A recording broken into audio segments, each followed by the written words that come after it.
सच्चिदानंद सदगुरु साईनाथ महाराज की जय। ओम साई राम। मित्रों, आज का ब्लॉग आप सभी हमारे साईं परिवार के लिए विशेष लाभकारी और कल्याणकारी है, क्योंकि आज के ब्लॉग में अपने साईं परिवार के लिए बहुत ही विशेष ब्लॉग लेकर के आए हैं। साईं बाबा की पूजा का फल तत्काल हमको कैसे प्राप्त हो, बाबा की पूजा का क्या क्या विधि विधान है, कैसे बाबा की पूजा की जाए कि हमारी आराधना और प्रार्थना बाबा तत्काल स्वीकार करें। क्योंकि जिस प्रकार से हमारी जीवन का डिसिप्लिन होता है, हमारी दिनचर्या का डिसिप्लिन होता है, ऐसे ही हमारी पूजा का भी एक नियम विधि होता है। बहुत लोग ये कहते हैं कि देखिए, सच्ची श्रद्धा होनी चाहिए, बस उसी से पूजा हो जाता है, कोई नियम कानून करने की ज़रूरत नहीं है, कोई आडंबर करने की ज़रूरत नहीं है। आप ये बताइए कि आपका बच्चा विद्यालय क्यों जाता है, क्यों आप विद्यालय भेजते हो? आप तो चाहे लो घर में पढ़ाओ, लेकिन आप इसलिए विद्यालय भेजते हो कि वहाँ का एक डिसिप्लिन होता है, वहाँ का एक ड्रेस कोड होता है, वहाँ बहुत सारे बच्चे होते हैं, गुरुजन होते हैं जो अपने अपने सब्जेक्ट के महारथी होते हैं, जो उस विषय को उनको पढ़ाते हैं और उसमें पारंगत करते हैं। तो इसलिए आप भेजते हैं कि हमारा बच्चा वेल डिसिप्लिन होके उस विद्यालय से आए। यही चीज़ पूजा का होता है। पूजा में ठीक है, पहला जो नियम है पूजा का, सच्ची श्रद्धा और सबरी। मैं तो कहता भी हूँ, बाबा का दो रत्न जो बाबा ने बताया, श्रद्धा और सबरी। श्रद्धा और सबरी है किसी भी पूजा में, कोई भी भगवान की किसी भी गुरु की पूजा करते हैं, बिना सच्ची श्रद्धा और सबरी के उसका पूर्ण फल आपको मिलेगा ही नहीं, चाहे आप कोई भी पूजा करें। ऐसे थोड़ा होता है कि बिना श्रद्धा के आप किसी के सम्मुख खड़े हो पाएंगे। श्रद्धा और सबरी है तभी आप बाबा की पूजा का पूर्ण फल पाएंगे।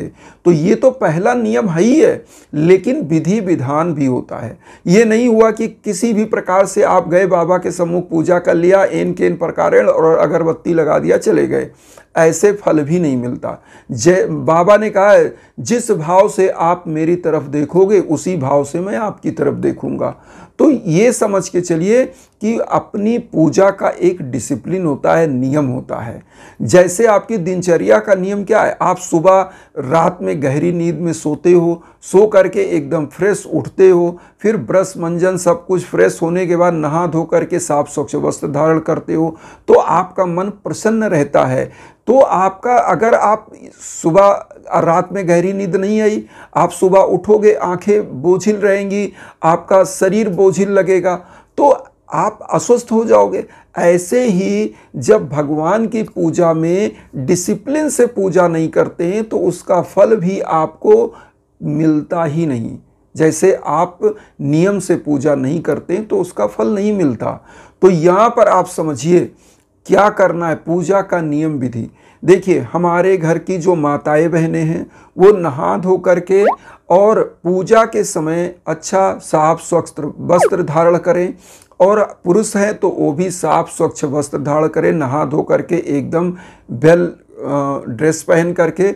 अब यहाँ पर होता है, माताएं बहनें तो वो अपने सर पर, जो शादीशुदा माताएं बहनें, वो पल्लू रखें, मतलब अपने सर पे जो अपनी साड़ी पहनी है तो साड़ी का घूंघट वो मतलब मस्ते तक कर लें, और अगर दुपट्टा है तो दुपट्टा सर पे रख लें, क्योंकि डिसिप्लिन के साथ बाबा के सम्मुख श्रद्धा के साथ खड़ा होना है। अब अगर पुरुष है तो वो बढ़िया बेल कपड़ा पहन लें अच्छे से, और बढ़िया से तिलक चंदन बाबा को करें, वही तिलक चंदन स्वयं करें। और उसके बाद यहाँ पर अब क्या है, तो जब बाबा की पूजा, किसी भगवान की पूजा कर रहे, किसी की पूजा कर रहे हैं, तो एक धूप बत्ती, एक घी का दीप या तेल का, सरसों के तेल का दीप या तिल के तेल का दीप वहाँ पर तैयारी कर लें। पूजा के समय पुष्प रख लें, उसके बाद एक लोटा जल रख लें, इतनी चीज़। और भोग लगाने के लिए जो डेली का भोग होता है वह आप रख लें। अगर विशेष दिन आप पूजा करें, जैसे बाबा का दिन, विशेष दिन गुरुवार होता है, तो गुरु का जो प्रतीक कलर होता है, चिन्ह होता है, वह पीला कलर होता है। गुरु पीला तत्व को जो है वो करते हैं, प्रतिनिधित्व करते हैं। तो आपको पीला पुष्प, पीला मिष्ठान, पीला फल ले लेना चाहिए, और पीला वस्त्र स्वयं धारण कर लेना चाहिए। बाबा को भी पीले आसन पर स्थापित करना चाहिए। तो ये सब करिए। और मैं आपको बता दूं, अगर आप शिरडी जाते हैं ना, तो शिरडी में आप देखेंगे बाबा की जो पूजा होती है, शायद उस प्रकार की पूजा हम अपने घरों में नहीं कर पाते हैं उतनी डिसिप्लिन की, क्योंकि शिरडी का मंदिर 4 से 5 बजे भोर में खुल जाता है। मंगल स्नान होता है बाबा का, मंगल स्नान के बाद फिर काकड़ आरती होता है, मध्याह्न आरती होता है, दोपहर की आरती, और उसके बाद शयन आरती, यहाँ तक 4-5 आरतियाँ बाबा की होती हैं। तो धूप आरती, बहुत सारी ऐसी 5 प्रकार की आरतियां बाबा की होती है। तो मैं तो कह रहा हूं, हम लोग जो गृहस्थ हैं, जो अपने घर में पूजा करते हैं, 2 टाइम की पूजा, सुबह और शाम, ये सुबह शाम की पूजा में जो जो चीज़ हमने लेने के लिए बोला, ये आपको लेना है सुबह की पूजा में और शाम की पूजा में। 1 लोटा जल, 1 घी का दीप, धूप बत्ती भोग लगाने के लिए, और फल फूल या ड्राई फ्रूट, जो भी आप डेली मिश्री किशमिश चीज़ें भोग लगाते हैं, वो सब रख लें। और उसके बाद अब यहाँ पर बाबा के किसी एक मंत्र का जप, देखिए इस हमारे साईं सचरित्र में लिखा हुआ है कि हमारे गुरु का कीर्तन, गुरु के नाम का कीर्तन, हरि के नाम का कीर्तन, मतलब उनके नाम का जप होना अगर कोई भी श्रद्धा से करता है तो इस भवसागर को पार कर सकता है। जो कलयुग है ना, इसमें जो बहुत मतलब अलग अलग प्रकार की जो कष्ट हैं जीवन के, जो कठिनाइयां हैं, जो रोग दोष कलेश विकार है, धन का अभाव है, बच्चों को आप सेट नहीं कर पा रहे हैं, पूजा का फल आपको नहीं मिल रहा है, तो जब आप उनके नाम का जप करते हो तो आपको परिपूर्ण फल मिलता है। तो किसी एक मंत्र का जप, चाहे ओम साई राम 108 बार कहें, चाहे ओम श्री साई नाथाय नमः 108 बार कहें, जो मंत्र, चाहे साईं बाबा का जो साईं गायत्री महामंत्र है, ओम शिरडी वासाय विद्महे सच्चिदानंदाय धीमहि तन्नो साई प्रचोदयात्, कोई एक मंत्र को आपको बोलना है। और उसके बाद डेली जो पूजा करते हैं, एक माला जब आप जप कर लें, फिर डेली की जो पूजा आप करते हैं, साईं चालीसा, साईं बावनी, 11 वचन, वो, और आरती, लास्ट में आरती जरूर करें। क्योंकि किसी भी पूजा में आप कोई भी गुरु की पूजा कर रहे हो, किसी भी ईश्वर की पूजा कर रहे हो, किसी की भी पूजा करते हैं, तो लास्ट में आप देखे होंगे आरती जरूर होता है।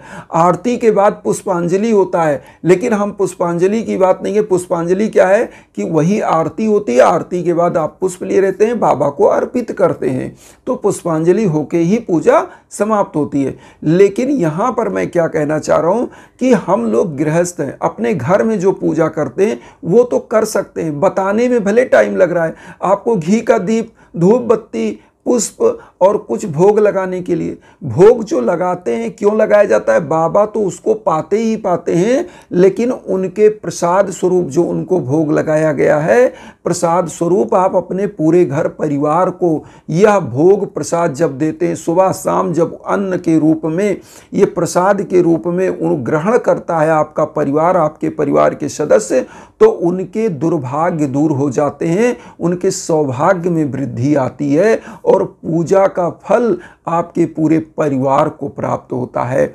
अब यहाँ पर आते हैं कि इतनी चीजें कर लिया, बाबा की पूजा का परिपूर्ण फल कैसे मिलता है? अब ये जानिए, बाबा की पूजा का परिपूर्ण फल देखिए, बाबा कहते हैं कि मेरी पूजा जो भी व्यक्ति करता है वह गरीबों, दीन दुखियों, जीव जंतुओं को हमेशा जो है उस पर दया रखे।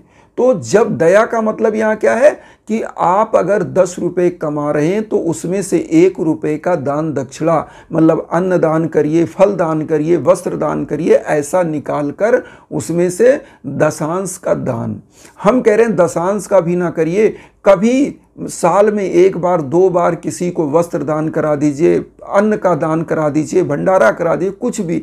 इससे क्या होता है कि आप जितना भी जो है पूजा पाठ या गरीबों को दान दक्षिणा करते हैं, उतना आपके पुत्र पुत्रियां बढ़ते हैं। इसीलिए कहा गया है, बाढ़े पूत पिता के धर में, खेती उपजे अपने कर में। तो जब माता पिता जो है यज्ञ आजन हवन पूजन आदि करते हैं, कराते हैं, या दान दक्षिणा करते हैं, बाबा की पूजा करते हैं, तो उनके पुत्र पुत्रियां बढ़ते हैं, उनका जो है हमेशा प्रगति होता है, उत्थान होता है, समाज में अग्रगणी पंक्ति में स्थापित होते हैं उनके बच्चे बच्चियां। तो इसलिए ये पूजा करने से आपको जो ये पूरी विधि मैंने बताया, इससे तत्काल बाबा की कृपा बरसती है और आपकी मनोकामना पूर्ण होती है। अब यहाँ पर एक चीज़ मैं और कहूँगा कि जब जीवन में भीषणतम बाधाएं चल रही हों तो आप ऐसे समय में अपने नाम गोत्र पर संकल्प कराकर यज्ञ याजन हवन जरूर कराएं। चाहे संतान प्राप्ति की दिक्कत हो, चाहे आपके बच्चे बच्चियों को रोजगार में दिक्कत चल रहा हो, चाहे आपके बिजनेस व्यापार में दिक्कत चल रहा हो, या आपके घर परिवार में शादी विवाह किसी बच्चे बच्ची की उसमें प्रतिबंधक योग है, या कोई चीज़ ऐसी दिक्कत है कि उनकी शादी नहीं हो पा रही है समय से, तो ऐसे समयों में यज्ञ याजन हवन जरूर कराना चाहिए।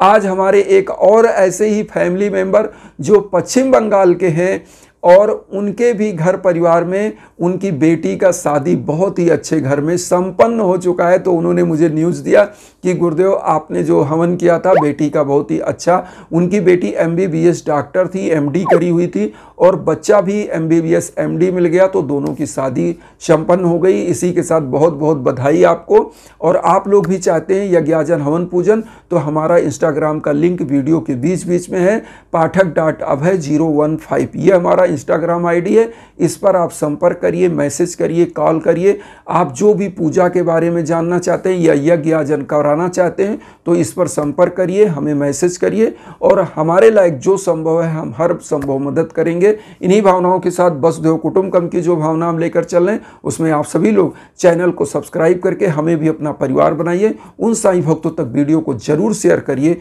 जो किन्हीं कारणों से कष्ट में, दुख में। इसी भावना के साथ ओम साई राम।